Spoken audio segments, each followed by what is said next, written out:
تعلم على العلماء حتى تعرف الإسلام صحيحا. إن الحمد لله نحمده ونستعينه ونستغفره ونعوذ بالله من شرور أنفسنا ومن سيئات أعمالنا من يهده الله فلا مضل له ومن يضلل فلا هادي له وأشهد أن لا إله إلا الله وحده لا شريك له وأشهد أن محمدا عبده ورسوله صلى الله عليه وعلى آله وأصحابه وسلم تسليما كثيرا. أما بعد, gjithë lavdia I takon vetëm Allahut, ata e lavdrojmë dhe I shprehim lavdi, prej Tij kërkojmë ndihmë dhe prej Tij kërkojmë falje. Kërkojmë mbrojtje tek Allahu nga keqja e vetes sonë dhe nga të këqijat e veprave tona. Ka e udhëzon Allahu, s'ka kush e devion, dhe ka e devion Allahu, s'ka kush e udhëzon. Dëshmoj se nuk ka të adhuruar të drejtë përveç Allahut një, I cili nuk ka ortak dhe nuk ka rival, dhe dëshmoj se Muhamedi është rob dhe I dërguar I Tij.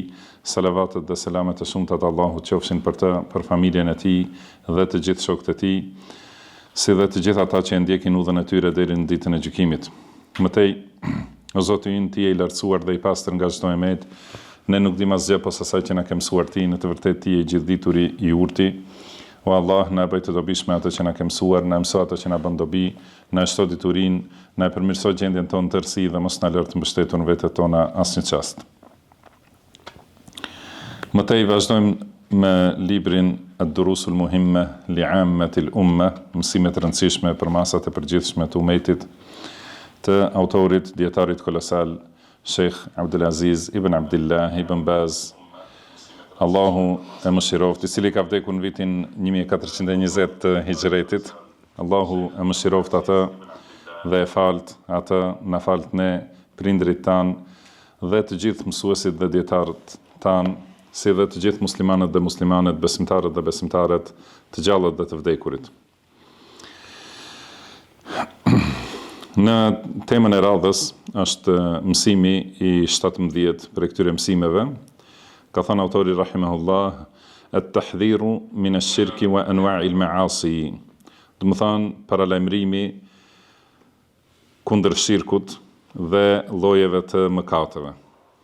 Ka thënë al-hadharu wat-tahdhiru min ash-shirki wa anwa'i al-ma'asi. Do të thonë të ruhemi dhe të paralajmërojmë kundër shirkut dhe të gjitha llojeve të mëkateve. Wa minha, dhe prej këtyre mëkateve janë as-sab'ul mubiqat al-muhlikat, do të thonë 7 mëkatet thelluese, zhytëse, shkatruese.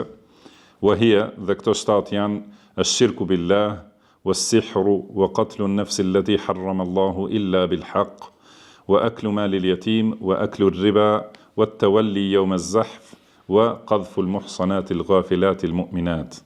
Do thotë, këto 7 mëkate janë shirku dhe barazimi I dikujt me Allahun subhanahu wa ta'ala, pastaj magjia, sihri, pastaj vrasja e njeriut të pafajshëm që Allahu e ka ndaluar, përveç se me të drejtën e ligjit, pastaj ngrënia e pasurisë jetimit, pastaj ngrënia e kamatës, largi ose ikja prej betejës në ditën e betejës, dhe akuza ose shpifja për gratë e ndershme besimtare të domethënë të painformuara për atë që është duke ndodhur. Këto janë 7 mëkatet që I ka përmendur, pastaj ka përmendur edhe mëkatet të tjera.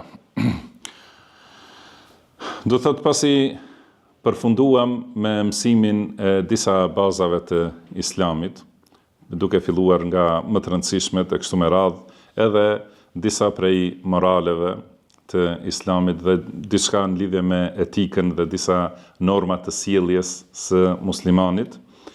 Vazhdon autori rahimahullah ta tregoj të kundërtën. Do të thonë pasi e treguam atë me të cilën duhet të stolisemi si musliman, tani e tregojmë atë prej cilës duhet të pastrohemi. Do të thonë, edukimi në Islam edhe thirrja për në Islam bazohet në këto 2 çështje, që quhen tahliya wa takhliya. Do të thonë, stolisje dhe zbrazje, ose pastrim, ose I thuhet tasfije wa tarbije. Do të thonë kthjellim ose pastrim dhe edukim. Do të thënë patjetër këto dy aspekte duhet t'i ketë parasysh secili musliman. Do thotë ta mësoj të mirën me të cilën duhet të pajiset edhe të zbukurohet, edhe ta mësoj të keqen nga e cila duhet të pastrohet dhe të ruhet. Dhe këtë rrugë e gjejmë në librin e Allahut dhe sunetin e pejgamberit sallallahu alaihi wasallam. Do të thënë gjithmonë urdhërohet për të mirën dhe ndalohet nga e keqja, sqarohet e mira për që të ndiqet edhe sqarohet e keqja që njerëzit të largohen prej saj.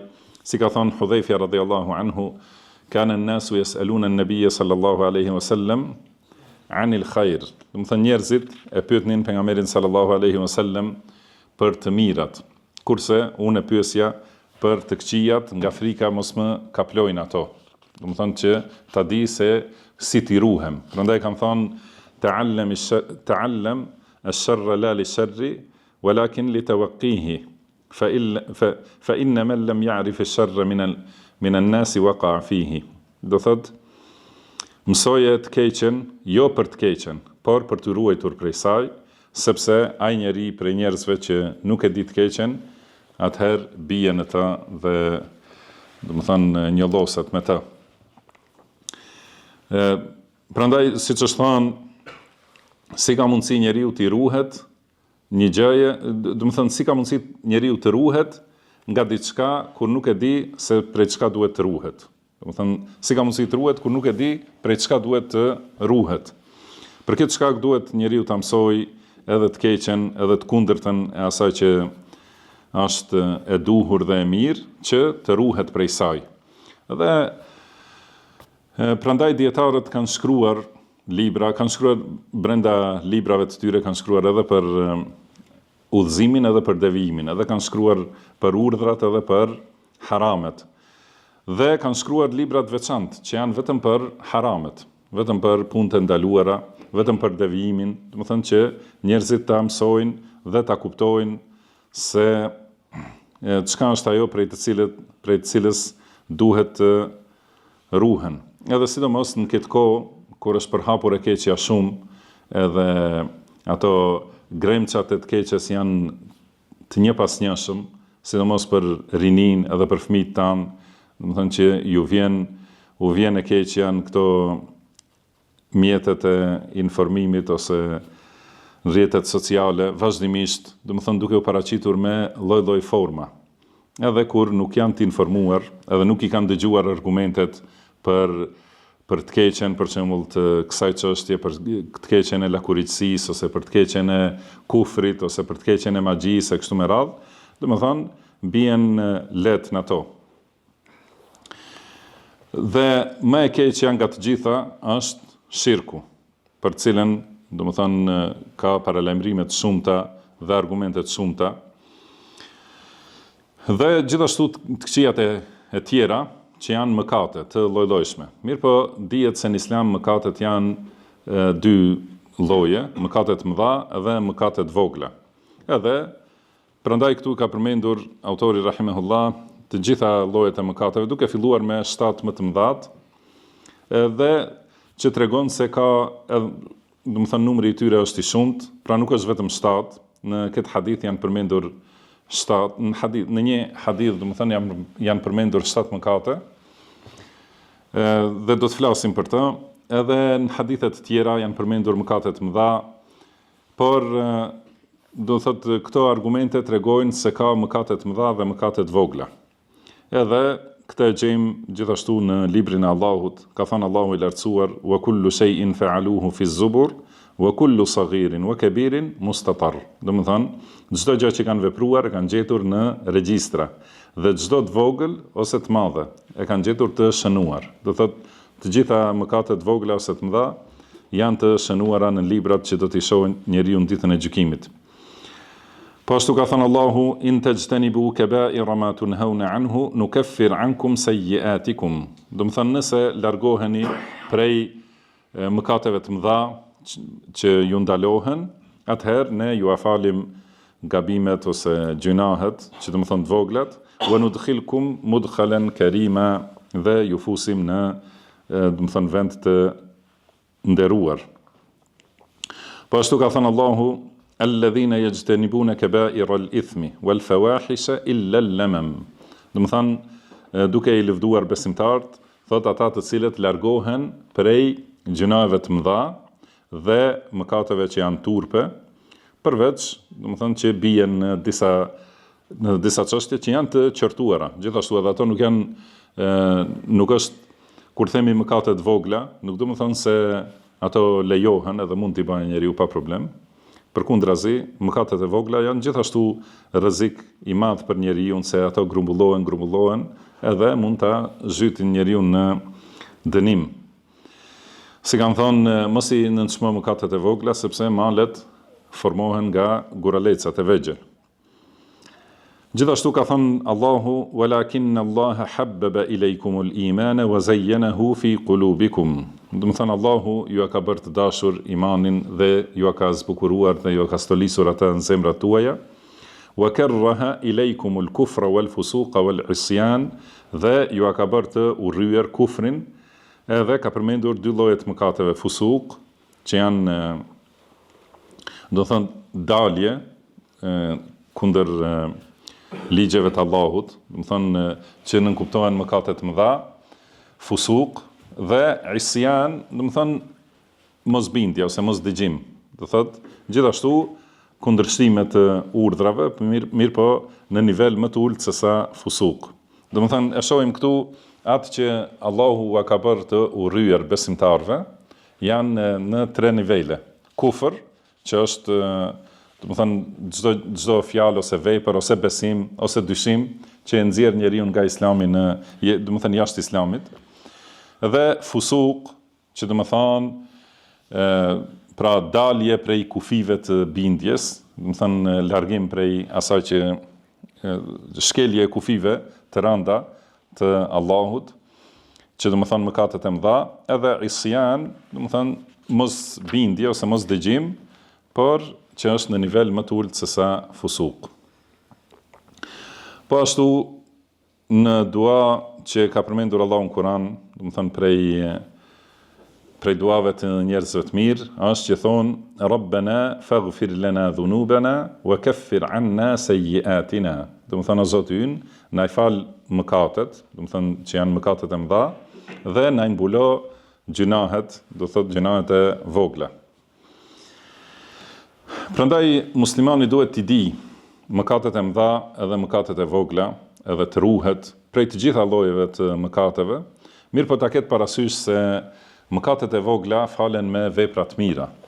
Dhe me lloj-lloj, do thënë prej llojeve të ndryshme të veprave të mira ose prej sprovave, falen mëkatet duke kaluar në rrugën e tij njeriu. Falen mëkatet e vogla, si ka thënë pejgamberi sallallahu alaihi wasallam, as-salawatul khams, pra 5 namazet, wal jumu'atu ila al jumu'a, dhe nga xumaja në xuma, wa ramadanu ila ramadan, edhe nga ramazani në ramazan, mukaffiratun ma bainahun. Do të thënë janë shlyerse të mëkateve që janë bërë mes tyre. Majtunibatil kaba'ir, do të thënë përderisa njeriu largohet prej mëkateve të mëdha. Do të thënë duhet ta ditë largohet prej mëkateve të mëdha dhe të pendohet dhe të pastrohet prej tyre, kurse gabimet e vogla që I ndodhin secilit njeri edhe rania në gjunahe falet me vepra të mira. Pra në këtë mësim, autori rahimahullah ka treguar për disa prej mëkateve të mëdha, si shembuj që njeriu t'i njoh dhe të ketë dituri. Tham ka libra të veçantë që I përfshin mëkatet e mëdha dhe ato janë të shumta, si është pyetur Abdullah ibn Abbas, ka thonë a janë mëkatet e mëdha 7? Ka thënë Abdullah ibn Abbas, janë më afër 700. Do të thënë nuk janë vetëm 7, vetëm ato që janë përmendur, mirë po këto janë si shembuj që njeriu t'i kuptoj, do të thënë ku është rruga e shkatërimit, që mos I afrohet asaj. Mëkatet e mëdha në vetvete, do thotë ka emrat mëkateve, që janë disa janë të mëdha, disa të vogla, por edhe brenda një emri, do thotë ka aty që është ndonjëherë mëkati i tillë është më i madh, më i rënd, ndonjëherë më pak i rënd. Do të thënë, gjitha ato duhet t'i mësoj muslimani dhe të ruhet prej të gjitha llojeve të mëkateve. Ka thënë el-hadharu wat-tahdhiru min ash-shirki wa anwa'i al-ma'asi. Do të thënë, duhet të ruhet njeriu dhe të paralajmëroj. Do të thënë, ti këshilloj të tjerët, edhe t'ju flase, t'i sjell argumentet, ta përkujtojnë besimtarët njëri tjetrin për të mirat dhe për të këqijat. Të urdhrojnë për të mira dhe të urdhrojnë për të këqija, sepse kjo është vllazëria e vërtet mes besimtarëve, që ka thënë Allahu, el-mu'minuna wal-mu'minatu ba'duhum awliya'u ba'd. Do të thënë, besimtarët dhe besimtarët janë miq të njëri tjetrit, janë mbrojtës të njëri tjetrit, janë përkrahës të njëri tjetrit, me çka ya'muruna bil ma'rufi wa yanhauna 'anil munkar, dhe me atë që ata urdhrojnë për të mira njëri tjetrin dhe ndalojnë prej të këqijave. Në fillim ka thënë wa minha as-sab'u al-mubiqat. Do të thënë, prej këtyre mëkateve janë 7 mëkatet zhytëse, që i ka quajtur pejgamberi sallallahu alaihi wasallam në hadith, ka thënë ijtanibu as-sab'a al-mubiqat. Do të thënë, ruhuni ose largohuni larg prej 7 mëkateve zhytëse. Qalu ya Rasulullah wa ma hunna, kanë thënë, o i dërguari i Allahut sallallahu alaihi wasallam, cilat janë ato? Ka thënë ash-shirku billah. Do të thënë, mëkati i parë, shirku dhe barazimi dikujt me Allahun. Pastaj as-sihru, magjia. Pastaj wa qatlu an-nafsi allati harrama Allahu illa bil haqq, ose vrasja, do të thënë, pra vrasja e dikujt që Allahu e ka ndaluar vrasjen e tij, përveç se me të drejtën e ligjit. Wa aklu ar-riba, ngrënia e kamatës, wa aklu mali al-yatim, ngrënia e pasurisë së jetimit, wa at-tawalli yawm az-zahf, dhe largimi ose ikja nga betejë, wa qadhfu al-muhsanat al-mu'minat al-ghafilat, dhe akuza ose shpifja për besimtarët e ndershme dhe do të thënë, që nuk kanë informacion për atë sherr për të cilin flitet. Mëkatin e parë që e ka përmendur pejgamberi sallallahu alaihi wasallam është mëkati i shirkut, dhe këtu ka thënë ruhuni prej 7 mëkateve zhytëse. Thamë se mëkatet e mëdha nuk janë vetëm 7. Mirë po, ka dobi kur përmendet një numër që njeriu më shumë t'i mbaj mend ato që përmenden. Dhe kur thuhet ruhuni prej 7 mëkateve, edhe pastaj përmenden ato, është më fort për memorien që njeriu të koncentrohet edhe të mundohet t'i numërojë cilat ishin ato 7 që i ka përmendur pra këtu pejgamberi sallallahu alaihi wasallam. Ndryshe është nëse thuhet vetëm ruhuni prej shirkut, prej vrasjes e kështu me radhë, atëherë njeriu mund të mbajë në mend diçka, mund të mos mbaje. Prandaj përmendet ky numër jo për kufizim, do të thënë se vetëm këto janë 7 mëkate zhytëse, por janë këto prej më të mëdhave që duhet t'i ketë parasysh njeriu edhe t'i mbajë mend, edhe të ruhet prej tyre. Mëkati i parë më i tmerrshmi, edhe mëkati më i madh që është bërë në fytyrën e tokës, mëkati më i madh me cilin kundërshtohet urdhri i Allahut subhanahu wa taala, është shirku. Dhe shirku është t'i jepet dikujt tjetër diçka prej asaj që është hak i Allahut subhanahu wa taala. Edhe që do të thonë barazimi i krijesës me Allahun subhanahu wa taala. Edhe nëse nuk është barazimi në secilin aspekt. Do të thonë, edhe pse ka mushrikët, do të thonë, nuk i barazojnë të tjerët me Allahun në rububie.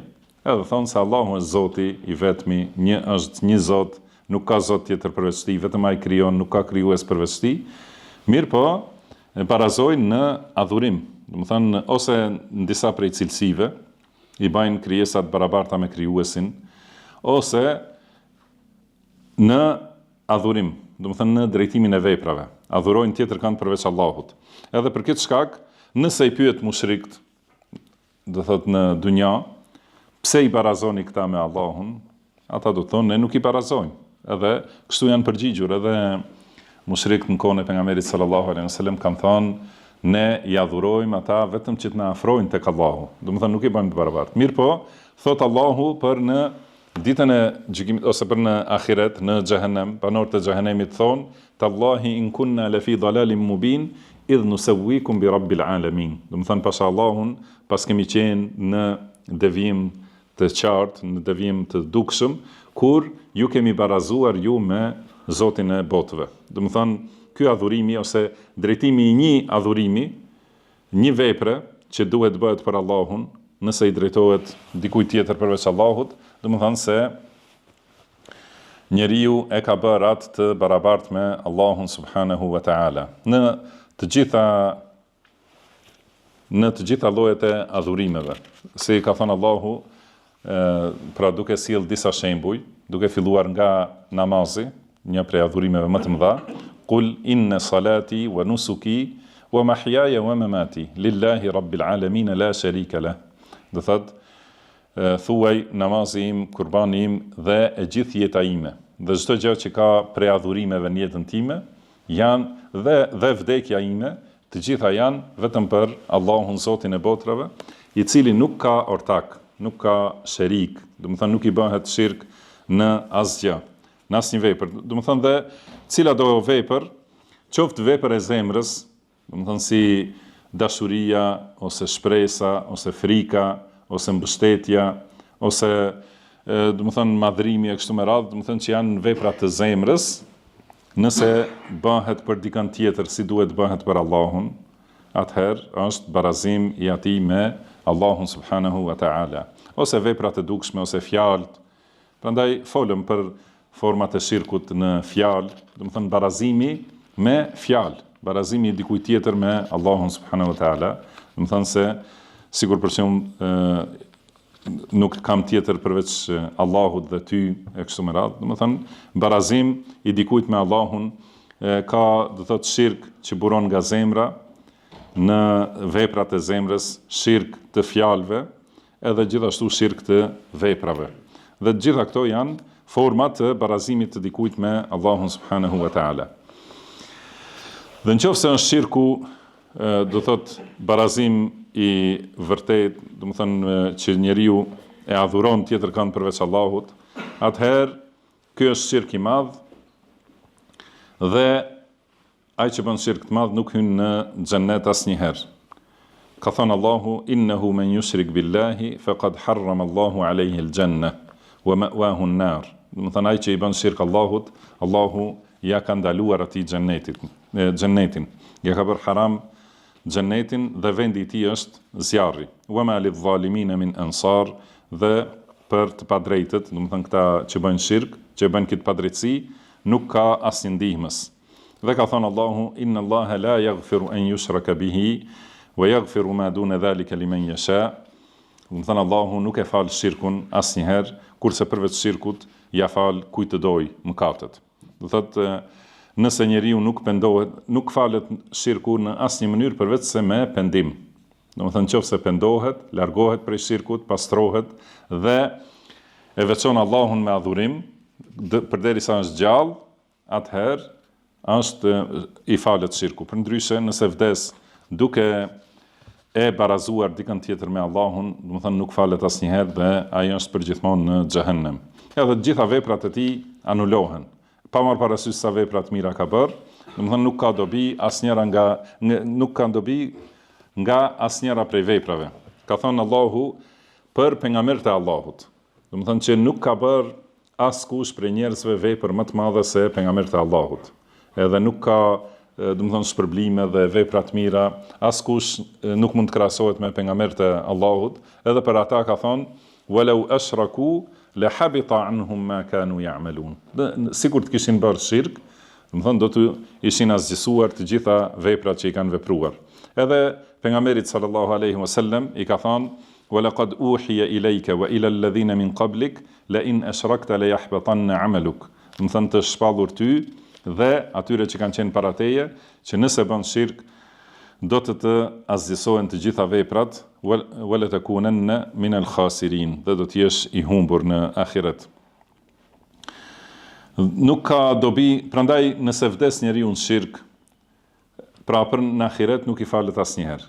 Për në dunja duhet të llogaritet prej mosbesimtarëve nëse ka vdekur në shirk dhe nuk lejohet të lutemi për ta, nuk lejohet kërkimi I faljes për ta. Se këta e ka ndaluar Allahu subhanahu wa taala dhe edhe nëse luten njerëzit nuk I bën atij asnjë dobi. Do të thënë ai që ka vdekur në shirk, edhe nëse luten gjithë njerëzit për ta, që t'i falen mëkatet ose që të shkojnë në xhennet, nuk I bën dobi. Ka thënë Allahu, "Fama tanfa'uhum shafa'atu ash-shafi'in." Do të thënë atyre nuk I bën dobi ndërmjetësimi I asnjë ndërmjetësuesi. Dhe ka thënë, "Sawa'un 'alayhim astaghfarta lahum am lam tastaghfir lahum, lan yaghfir Allahu lahum." Do të thënë pa marr parasysh a kërkon falje për ta ose nuk kërkon falje për ta, Allahu nuk ua fal atyre. Do thotë atyre që kanë bërë shirk dhe kanë vdekur në kufër, nuk bën dobi duaja, lutja e askujt. Edhe gjithashtu besimtarët e kanë të ndaluar të luten për mushrikët. Kurse pastrimi prej shirkut dhe zbatimi I tauhidit është ngritje për njeriu dhe ngritje për umetin gjithashtu. Thotë Allahu subhanahu wa taala ka premtuar që nëse e zbatoni tauhidin të plot, atëherë do të jeni ju udhëheqës të botës, edhe ju do të jeni pushtetarët në tokë. Ka thënë Allahu, "Wa'ada Allahu alladhina amanu minkum wa 'amilu s-salihati la yastakhlifannahum fil ard." Do të thënë Allahu ka premtuar atyre që besojnë dhe bëjnë vepra të mira se do t'i bëj mëkambës ose pushtetar në tokë. Wala yumakkinan kama istakhlafa alladhina min qablihim, siç I ka bërë ata para tyre.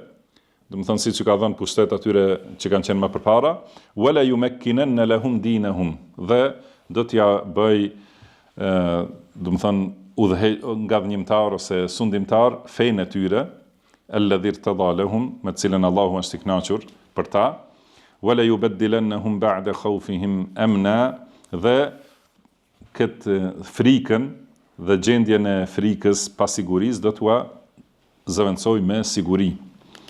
Për çka ya'budunani la yushrikuna bi shay'a. Do të thonë, ata më adhurojnë vetëm mua dhe nuk më shoqërojnë në adhurim asgjë.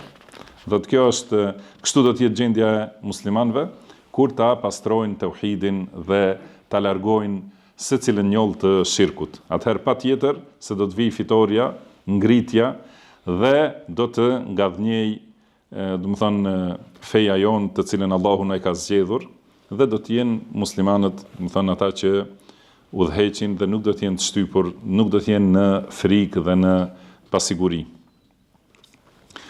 Pastaj mëkati tjetër është es-sihru, do të thonë magjia. Magjia gjithashtu është pjesë e shirkut ose një prej formave të shirkut, po është përmendur, do të thonë si mëkati veçantë që të njihet. Dhe nuk ka mundësi që magjistari të bëj magji përveç se pasi të bëj shirk dhe pasi të bëj kufër, do të thonë të dalë prej islamit. Dhe argumentet se sihri është kufër janë të shumta. Një prej atyre do të thonë ka përmendur Allahu subhanahu wa taala për ehlul kitab, dhe këtu janë për qëllim çifutët prej ehlul kitabit, sepse ata janë njerëz më të njohur për përdorimin e magjisë, dhe ata janë që kanë përhapur magjin, sepse ata janë njerëz më ziliqar, më urrejtës, edhe mundohen të dëmtojnë të tjerët me të gjitha format. Edhe një prej tyre është përdorimi I magjisë. Dhe ka thënë Allahu për ta, "Nabadha fariqun min alladhina utul kitaba kitaballahi wara'a dhuhurihim ka'annahum la ya'lamun." Do të thonë një grup prej tyre, prej ehlul kitab, do të thonë jahudit, e hodhën librin e Allahut pas shpine, do të thonë nuk ja vun veshin asaj që është në Teurat, ka'annahum la ya'lamun, do të thonë sigur nuk e din. Pra jo se nuk e kanë ditur, pra e kanë ditur, dhe mirë po e kanë lënë pas dore, wattaba'u ma tatlu ash-shayatinu ala mulki Sulejman, edhe ndoqën atë që ua kanë treguar shejtanët në kohën e Sulejmanit. Do të thonë kjo tregon se magjia është kufër, do të thonë është mohim I librit të Allahut dhe ndjekje e fjalëve të shejtanëve. Dhe gjithashtu ka thënë: "Wama kafara Sulejman, walakinna ash-shayatin kafaru", do të thonë Sulejmani nuk ka bërë kufër, sepse jahudit e akuzojnë Sulejmanin alayhi salatu wassalam se ka qenë magjistar dhe ka bërë magji. Edhe prandaj Allahu nuk ka thënë Sulejmani nuk ka bërë magji, por ka thënë Allahu nuk ka thënë Sulejmani nuk ka bërë kufër. Do të thonë se magjia është kufër. Walakin ash-shayatin kafaru yuallimuna an-nasa as-sihr, do të thonë mirë po, shejtanët kanë bërë kufër duke u mësuar njerëzve magjin. Magjia është, do të thonë diçka, po ashtu në vazhdim të ajetit thotë walaqad alimu laman ishtarahu ma lahu fil akhirati min khalaq, do të thonë ata e dinin se kush e merr magjin, kush e ble, do të thonë e shet fen për ta bler magjin, ai nuk ka në ahiret asnjë hise, që do të thonë se është kafir dhe do të jetë përgjithmonë në xhehenem. Dhe gjithashtu kjo ajet është argument se ata e kanë ditur se kjo është kufër. Walaqad alimu, do të thonë këtu ka shumë përforcime, wa laqad, do të thonë ka përforcime të fjalisë, do të thonë padyshim edhe Allahu betohet, do të thonë kjo është formë e betimit se ata e kanë ditur se blerja e magjisë, do të thonë përdorimi i magjisë, mësimi dhe përdorimi i magjisë është kufër dhe nuk do të kenë për shkak të kësaj nuk do të kenë asnjë hise në ahiret, do të jenë në xhehenem. Mirë po, do thotë se e kanë shitur ahiretin për ta blerë dunjan. Do të thonë kjo është si të blerja atyre, e kanë dhënë ahiretin duke e ditur për të fituar të mirat e dunjas. Dhe ka thënë pejgamberi sallallahu alaihi wasallam: "Men ata arrafan fasa'alahu an shay'in lam tuqbal lahu salatun 40 layla." Do të thonë kush shkon te fallxori edhe pyet për diçka, nuk i pranohet namazi 40 ditë. Dhe ka thënë gjithashtu kush shkon te fallxori dhe i beson asaj që e thot ai, faqad kafara bima unzila ala Muhammad. Do të thonë ai ka mohuar atë që i është zbritur Muhamedit sallallahu alaihi wasallam. Që do thot mësimi i magjisë dhe përdorimi i magjisë, të dyja janë kufër, janë prej mëkateve më të mëdha. Dhe do thot kjo magjia që është bërje disa nyjeve edhe përdorimi disa fjalëve dhe fryrjeve për ta dëmtuar dikën. Magjia ndikon te njerëzit dhe është realitet. Do të flasim ka prej magjisë që është realitet dhe ka prej magjisë që është mashtrim. Do të thënë ka magji që është mashtrim edhe iluzion. Mirë po, ka edhe magji që, do të thënë magjia në realitet është reale dhe ndikon. Edhe ndikon ose që e vret dikën, ose e smur, ose i bën dëm në pasurinë e tij, ose i ndan burrin prej gruas. Do të thënë gjitha këto janë përmendur në tekstet e Kuranit dhe Sunetit. Do të thënë këto janë realitet. Allahu ka thënë wa yata'allamuna minhuma ma yufarriquna bihi bayna al-mar'i wa zawjihi. Do të thënë kanë mësuar prej magjisë atë me të cilën e ndajnë burrin prej gruas. Edhe që do të thënë se realisht ndikon dhe gjithashtu Allahu subhanahu wa taala na ka urdhëruar që të kërkojmë mbrojtje tek ai nga magjia. Wa min sharrin naffathati fil 'uqad. Do të thonë kërkojmë mbrojtje nga e keqja e fryrësve në nyja. Do të thonë që janë magjistarët. Pra këto janë argumente se magjia është kufër, edhe prandaj duhet vazhdimisht të mësojmë edhe fëmijët sidomos, sepse kur humb dituria e tauhidit edhe shpërndahet shirku, atëherë marrin fuqi magjistarët. Edhe kur humb gjithashtu njohja për çështjet e fesë, edhe njohja e magjisë është mohim i fesë, edhe është do thot përfundimin e ka që ai njeri është përgjithmonë në xhehenem, atëherë marrin fuqi magjistarët edhe e përhapin magjinë e tyre, edhe i mësojnë edhe të tjerët, edhe e bëjnë sikur diçka të pranueshme, si e kanë bërë, do të thonë, të shumë prej fëmijëve të muslimanëve, të cilët krenohen edhe bëjnë disa lëvizje dhe disa fjalë, që Allahu alem çfarë kuptimi kanë, ndoshta janë fjalë që janë thirrje të shejtanëve ose mohim të Allahut subhanahu wa ta'ala, ose janë lëvizje gjithashtu që zemrojnë Allahun padyshim, do të thënë lëvizje dhe fjalë që i thonë edhe krenohen edhe thonë se të bëra magji, do të thënë fëmijët e muslimanëve, duke mos e ditur se kjo është prej punëve prej punëve më të këqija, prej mëkateve më të mëdha. Kjo është pjesë e shirkut dhe kufrit. Edhe për këtë shkak, kur mungon dituria e tauhidit, atëherë në këtë mënyrë forcohen magjistarët. Edhe përhapet magjia dhe përforcohet dëmtimi i njerëzve.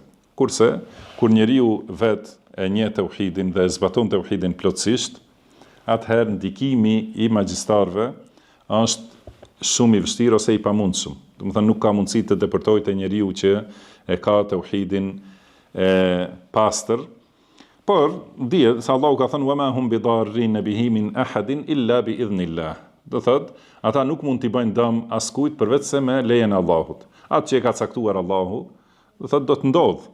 Edhe magjia është si çdo lloj i veprave të kriminalëve. Si ai kriminali që e merr armën të nxehtë ose të zjarrt ose të ftohtë, edhe e sulmon njeriu e pafajshëm, edhe ka mundësi ta qelloj, ka mundësi mos e qelloj, ka mundësi t'i bëj, domethënë sipas caktimit të Allahut. Edhe magjia është gjithashtu një prej këtyre armëve të kriminalëve, me të cilat i sulmojnë njerëz të pafajshëm, edhe mund ta dëmtojnë nëse është në caktimin e Allahut, mund të bëjnë dëm. Prandaj njeriu gjithmonë kërkon mbrojtje, por nëse përhapet mësimi i tauhidit dhe përforcohet zbatimi i tauhidit të njerëzit, atëherë dobësohet shumë puna e magjistarëve edhe gjithashtu paksohet numri i tyre. Allahu i shkatroft. Pastaj mëkati tjetër që është përmendur është wa qatlu an-nafsi allati harrama Allah illa bil haqq. Do të thënë vrasja. Vrasja është prej mëkateve më të mëdha. Dhe ose sa i përket hakut të Allahut, dihet se mëkati më i madh është shirku. Pastaj kur dalim te haku i krijesave ose haku i njerëzve, mëkati më i madh është vrasja. Nuk ka mëkat më të madh se vrasja. Dhe për vrasjen Allahu subhanahu wa taala ka përmendur dënime të njëpasnjëshme njëra mbi tjetrën, që nuk janë përmendur për ndonjë mëkat tjetër. Ka thonë: "Wa man yaqtul mu'minan muta'ammidan." Do të thonë kush vret një besimtar me qëllim, fa jazaohu jahannam. Do të thonë shpërblimi i tij është xhehenemi, khalidan fiha, ku do të jetë përgjithmonë.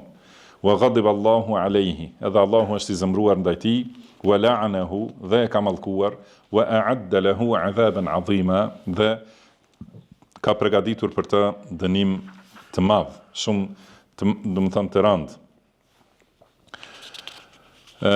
Gjithashtu Allahu subhanahu wa ta'ala ka përmendur vrasjen me njëherë pas shirkut. Ka thonë: "Walladhina la yad'una ma'a Allahi ilahan akhar, wa la yaqtuluna an-nafsa allati harrama Allahu illa bil haqq."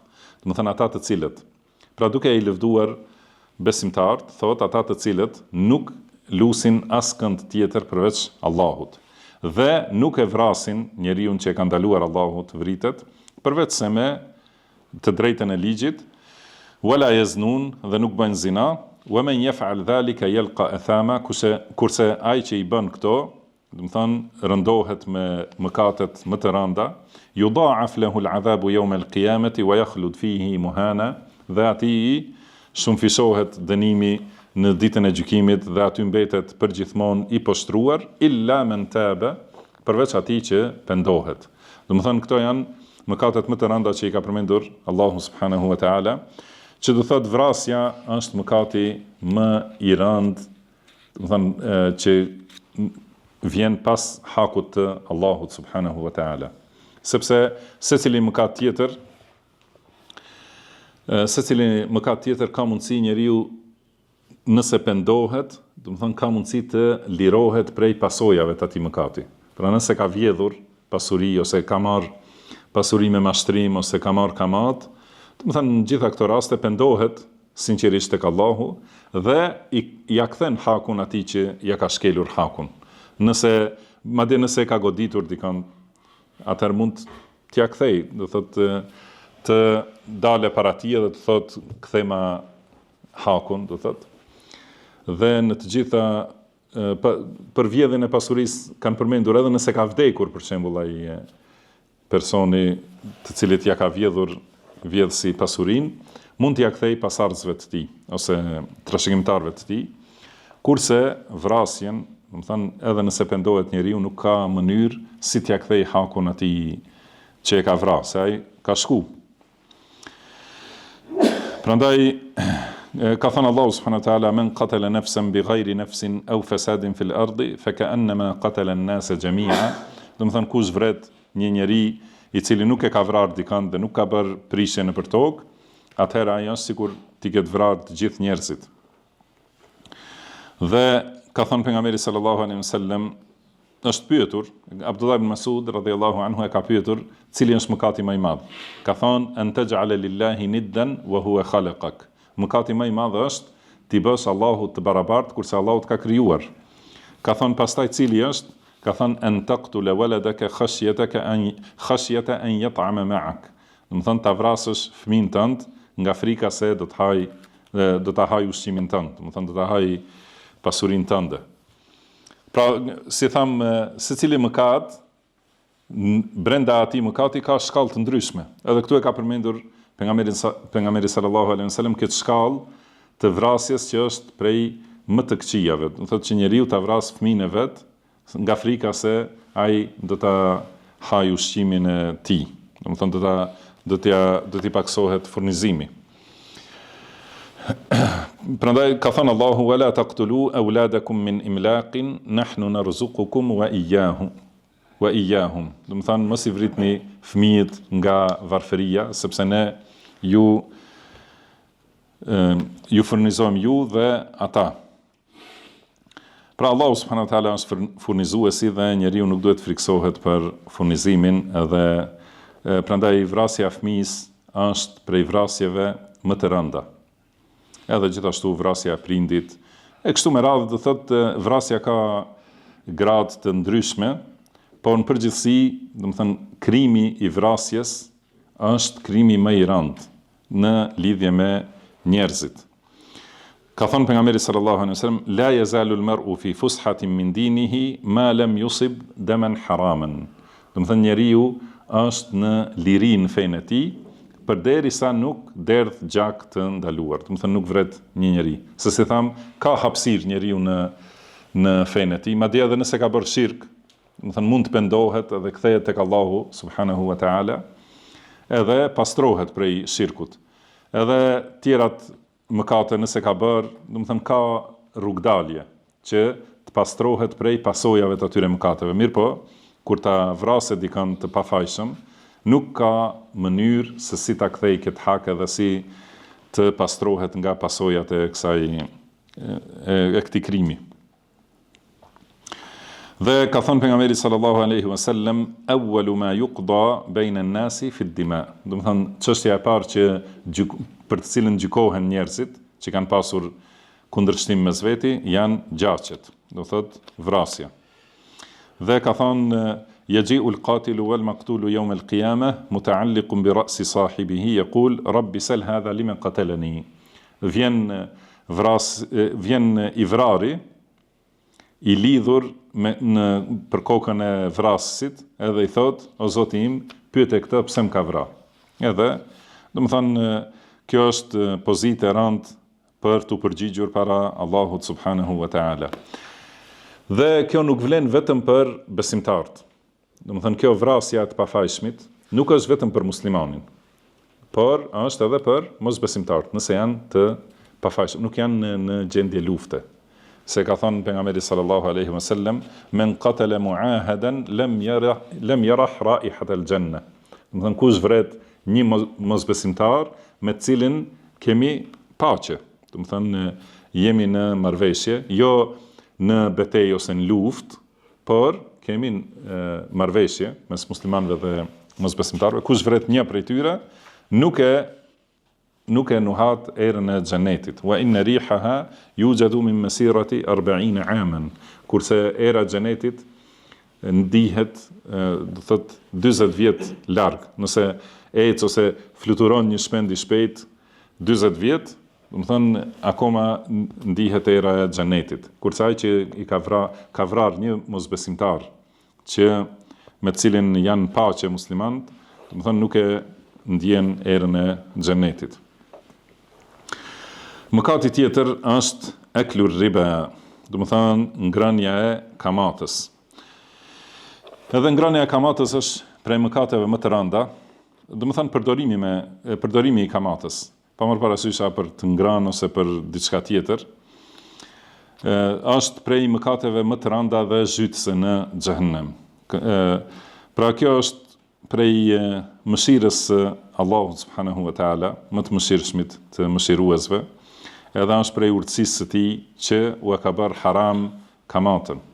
Edhe në hadith thotë se pejgamberi sallallahu alaihi wasallam e ka mallkuar ngrënësin e kamatës, do të thonë marrësin e kamatës, dhënësin e kamatës, shkruesin dhe dy dëshmitarët. Do të thonë dhe ka thonë të gjithë janë të njëjtë. Do të thonë gjithë ata që marrin pjesë në këtë kontratë të kamatës, të gjithë janë të njëjtë në mëkat. Dhe Allahu subhanahu wa taala ka përmendur në Kur'an se ai që vazhdon të merret me kamat, do të thonë është në luftë me Allahun dhe të dërguarin e tij sallallahu alaihi wasallam. Ka thonë ja eyyuhalladhina amanu ittaqullaha wa dharu ma baqiya min ar-riba in kuntum mu'minin, do të thonë ajo që keni besuar, ruhuni Allahut dhe braktiseni kamatën që ka mbetur nëse jeni besimtar. Fa illam taf'alu fa'dhanu bi harbin min Allahi wa rasulih. Nëse nuk e bani këtë, atëherë pra priteni luftën me Allahun dhe të dërguarin e tij. Dhe ai që është në luftë me Allahun dhe të dërguarin e tij, padyshim se është i humburi dhe i shkatruari. Pra kjo që Allahu e ka bërë kamatën prej mëkateve më të mëdha është mëshirë për njerëzit, sepse kamata është një prej padrejtësive më të rënda, prej cilave është e vështirë të dalin njerëz të shtypur. Domethënë kamata është thithje e pasurive të varfërve për t'ua dhënë atë pasuri të pasurve, për t'ua shtuar të pasurve pasurinë dhe për t'ua shtuar të varfërve varfërinë. Edhe është një ngatresë nga e cila nuk mund të, domethënë shumë e vështirë që të dalë njeriu. Për këtë shkak, padyshim se kjo është prej mëkateve më të rënda. Por edhe prej kamatës ka diçka që është e dukshme, edhe diçka që është e fshehtë, e paqartë. Edhe ka kamatë që dihet, domethënë kur dikush jep kaq, edhe kërkon kaq dhe më shumë. Ajo është e qartë. Mirë po ka disa forma të tjera që disa prej njerëzve nuk i kuptojnë, edhe këto janë gjithashtu shumë të rrezikshme, edhe bëjnë sjellin dëm shumë të madh, sepse çojnë deri te kamata e dukshme. Edhe gjithashtu dëmet janë një prej këtyre kamatave është kamata e vonimit të borxhit, do të thonë kur që ka qenë e pranishme në xahiliet, edhe Allahu subhanahu wa taala ka ndaluar me ndalim të ashpër. Do thotë kur ka ardhur afati për ta kthyer borxhin dhe njeriu nuk ka pas mundësi që ta kryej, atëherë ai borxhdhënësi ja ka shtyr afatin për me shtim të një sasie. Edhe kjo është kamat që do të thonë nuk duket nga fillimi, mirë po është prej formave më të rënda të kamatës. Edhe kjo është ajo që bëhet shumë në kohën tonë. Do të thonë kur vonohen njerëzit për kryerjen e borxheve, do të thonë ju shtohen dhënat, shtohet kamata, pastaj shtohen harxhimet për ta shlyer kamatën, do thotë ngarkim për ata që janë të varfër, që janë në pozitën e dobësisë. Mëkati tjetër është ngrënia e pasurisë së jetimit. Edhe për këtë Allahu subhanahu wa taala ka zbritur ndalime të ashpra. Ka thënë innal ladhina ya'kuluna amwalal yatama zulman inma ya'kuluna fi butunihim nara. Do të thonë ata të cilët e hanë pasurinë e jetimit me padrejtësi, ata fusin në barqet e tyre zjarr, ose yaslawna sa'ira, edhe do të hidhen në flakën e xhehenemit, do të thënë të përcëlluar. Po ashtu ka thënë Allahu, wala taqrabu mal al-yatim illa billati hiya ahsan. Do të thënë mos ju afroni pasurisë së jetimit, përveç se në mënyrën që është më e mira. Do të thënë përveç se për ta shtuar. Do të thënë ai që është përgjegjës për ruajtjen e jetimit, lejohet të përdor pasurinë e jetimit për ta shtuar atë. Do të thënë që kur të rritet jetimi, të marrë më shumë pasuri se sa i ka lënë babai i tij.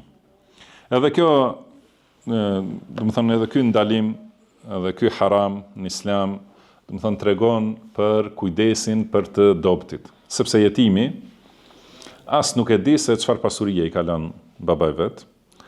Edhe është i dobët gjithashtu, fizikisht, edhe në përkrahje, do të thënë nuk e ka babën, kujdestarin kryesor, edhe nuk ka fuqi, pra sepse jetim quhet ai fëmijë që është nën moshën e pubertetit, të cilit i ka vdekur babai, quhet jetim në shariat. Edhe kuptohet se ai nuk mund ta ruaj pasurinë e tij, edhe tham asgjë e di, do thotë se çfarë pasurie i ka lënë babai vet, kurse kujdestari është, do të thënë, i besuar, pra i është lënë në amanet pasuria e tij. Dhe ai duhet të mundohet ta shtojë pasurinë e jetimit.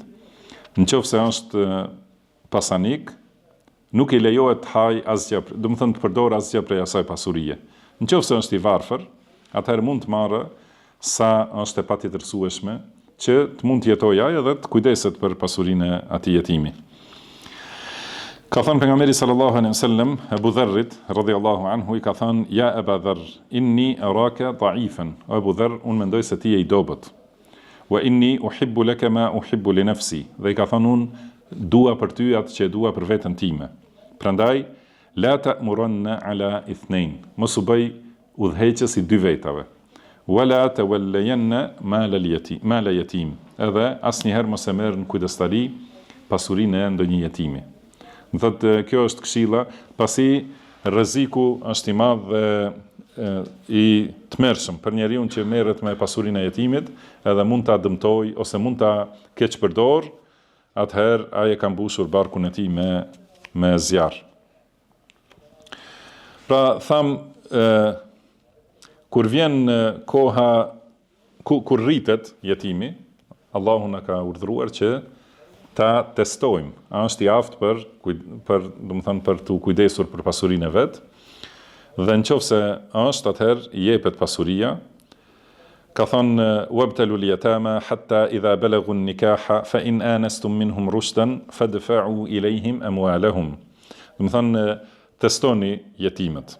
Kur të arrin moshën e martesës, do të thotë, ti testoni, dhe nëse gjeni mençuri edhe aftësi, do të thënë, për përdorim të pasurisë, atëherë ktheuani atyre pasurinë e tyre. Wala ta'kuluha israfan wa bidaran an yakbaru. Dhe mos e hani pasurinë e jetimit duke e shpërdorur, duke harxuar kot derisa të rriten ata. Wa man kana ghaniyan falyasta'fif. Ai që është i pasur, do të thonë ka për vete, ai le të largohet, do të thonë, prej pasurisë së jetimit. Wa man kana faqiran falyakul bil ma'ruf. Edhe kush është i varfër, pra nuk ka tjetër burim, atëherë mund të haj me të mirë, do të thonë sa është e nevojshme dhe që është mbrojtëse për pasurinë e jetimit.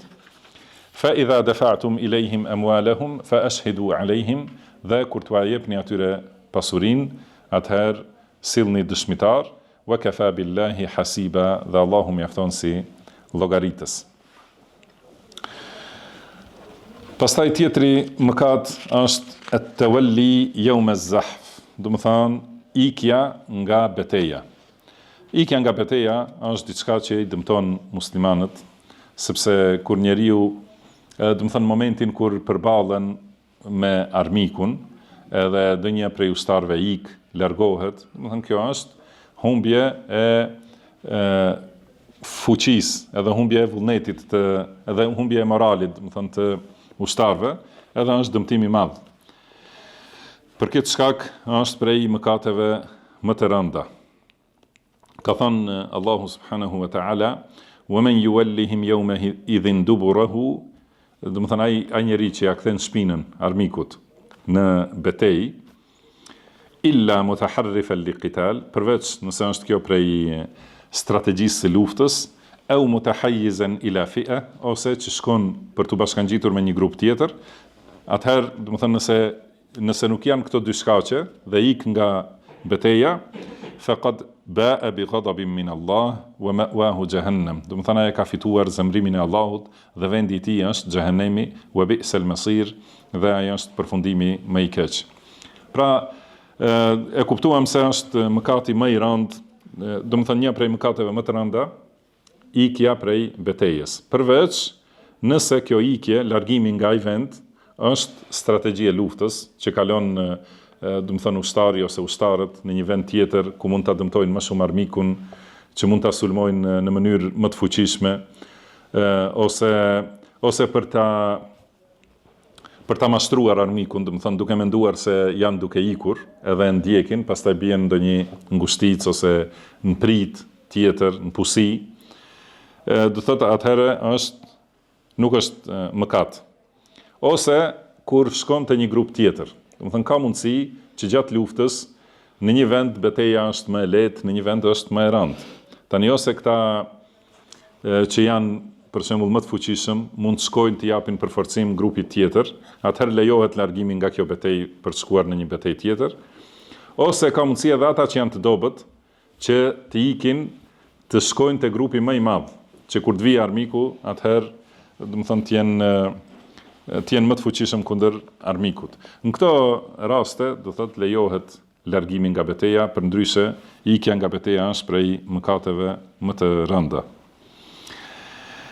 Pastaj tjetri që është përmendur në këtë hadith, i shtati, do të thonë në hadithin që e cituam, është qadhful muhsanatil mu'minat, al-ghafilat. Do të thonë shpifja për besimtarët e ndershme dhe ghafilat, do të thotë të cilat nuk kanë lidhje me atë punë për cilën akuzohen. Do të thonë as nuk kanë menduar, vetëm kur ndoshta dëgjojnë me një herë ose pas një kohe gjatë dëgjojnë se janë të akuzuara për këtë mëkat.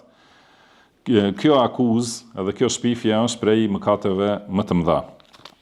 Ka thënë Allahu subhanahu wa ta'ala: "Innal ladhina yarmuna al-muhsanati al-ghafilati al-mu'minati lu'inu fi ad-dunya wal-akhirah wa lahum 'adhabun 'azim." Do të thonë ata të cilët i akuzojnë ose shpifin për besimtarët e ndershme dhe të painformuara, do të thonë që nuk e dinë se çka është duke ndodhur, ata që shpifin për këto janë të mallkuar në dunja dhe në ahiret, dhe ata kanë dënim të madh. Dhe ka thënë Allahu: "Walladhina yarmuna al-muhsanati thumma lam ya'tu bi arba'ati shuhada fajliduhum 80 jalda." Do të thonë ata të cilët shpifin për besimtarët e ndershme dhe nuk sjellin 4 dëshmitar për do të thonë për atë shpifje, atëherë goditin e ata me 80 shkopinj, wala taqbalu lahum shahadatan abada, dhe mos pranoni prej tyre dëshmi asnjëherë. Wa ulaika humul fasiqun, dhe ata janë do të thonë mëkatar. Pra këto 3 dënime janë për atë që bën shpifje dhe nuk ka dëshmitar për këtë shpifje. Atëherë, do të thonë ai duhet të rrihet me 80 shkopinj, do të thonë si edukim për ta. Pastaj gjykimi tjetër është që nuk i pranohet dëshmia e atij asnjëherë, dhe gjykimi i tretë është se është mëkatar, do të thonë prej mëkatarëve të mëdhenj, përveç nëse pendohet. Do të thonë pastaj ajeti vazhdon përveç atyre që janë penduar. Por është përmendur edhe një dënim i katërt në ajetin tjetër, ka thënë: "Fa-idh lam ya'tu bis-shuhada'i fa-ulaika 'inda Allahi humul kadhibun." Do të thonë pasi nuk kanë sjell dëshmitar, ata janë tek Allahu janë gënjeshtar. Do të thonë pasi nuk kanë sjell 4 dëshmitar, ata janë të shkruar tek Allahu si gënjeshtar. Dhe kjo shpifja është diçka që i shqetëson njerëzit, muslimanët dhe i brengos. Dhe ka thënë pejgamberi sallallahu alaihi wasallam: "El muslimu man salima al muslimuna min lisanihi wa yadihi." Do të thënë musliman është ai që muslimanët tjerë janë të qetë prej gojës dhe dorës së tij. Do të thënë ai që muslimanët nuk janë qetë, që shpif, i akuzon, i nënçmon, i përqesh e kështu me radhë, do të thënë nuk është musliman i sakt. Ky mëkat është përmendur për shpifjen në formën më të rëndë. Do të thënë kur thot dikush për dikant, grua ose burr, se ka bërë zina, ose se ka homoseksualizëm, ose diçka të ngjashme, do thotë kjo është akuza më e rëndë. Dhe ky mëkati i shpifjes është përmendur për këtë çështje, do të thënë që është më e rënda. Por secila shpifje hyn në këtë kuptim, do të thënë kuptimin e mëkatit të madh dhe do të thënë se ai njeri që shpif në këtë mënyrë është gënjeshtar, se është njeri që është mëkatar, do të thënë hyn për secilin lloj të shpifjes, edhe nëse dikush shpif për dikant se ka vjedhur ose ndonjë mëkat tjetër, do të thënë çdo shpifje, çdo ashtu, do të thënë akuzë e pavërtet për një njeri që është i pafajshëm nga ajo akuzë. Do të thënë kur shpif se dikush e ka bërë këtë mëkat ose atë mëkat ose e ka këtë keqe, do të thënë gjitha këto shpifje janë prej mëkateve më të mëdha. Dhe shpifja është më e rëndë kur bëhet për ndonjë njeri që e kemi obligim më shumë ta respektojmë. Për shembull, nëse dikush shpif për nanën e vet, ose për motrën e vet, ose kështu, do të thënë kjo, atëherë mëkati është më i shëmtuar dhe më i rëndë. Dhe edhe më i rëndë se të gjitha është nëse shpif për nënat e besimtarëve, për gratë e pejgamberit sallallahu alaihi wasallam. Prandaj me ixhma ai i cili e akuzon Aishën radhiyallahu anha për zina, ai është kafir. Do të thënë edhe ka dalë prej islamit derisa të pendohet, edhe të kthehet nga kjo rrugë, sepse në këtë rast ai e mohon Kur'anin, pasi Allahu subhanahu wa taala ka zbritur ajete, shumë ajete të surës Nur, do të thënë nga ajeti i parë deri te ajeti i 30 janë për pastrimin e Aishës radhiyallahu anha. Dhe ai që vazhdon të akuzojë, do thotë se e mohon Kur'anin dhe është mosbesimtar. Edhe kështu secili që i shan sahabët, edhe i akuzon sahabët për diçka, edhe thotë se kanë dalë prej islamit ose fjalë të tilla, do të thonë secili që i akuzon sahabët, ndonjërin prej sahabeve me ndonjë akuzë, ai është mosbesimtar, është kafir. Do të thonë është murted, që ka dalë prej islamit. A e di dikush sa u bë? Neuve. Një? Mirë, për sot mjaftojmë me këto 7 mëkate i spjeguam, edhe më tutje do të përmendim për çështje tjera, inshallahu, me ndihmën dhe me sukses nga Allahu subhanahu wa ta'ala. Wallahu a'lam wa sallallahu wa sallama ala abdihi wa rasulihi nabiyina Muhammad. Subhanaka Allahumma wa bihamdik, ashhadu an la ilaha illa anta astaghfiruka wa atubu ilaik. Wa akhiru da'wana anil hamdulillahi rabbil alamin. Amin.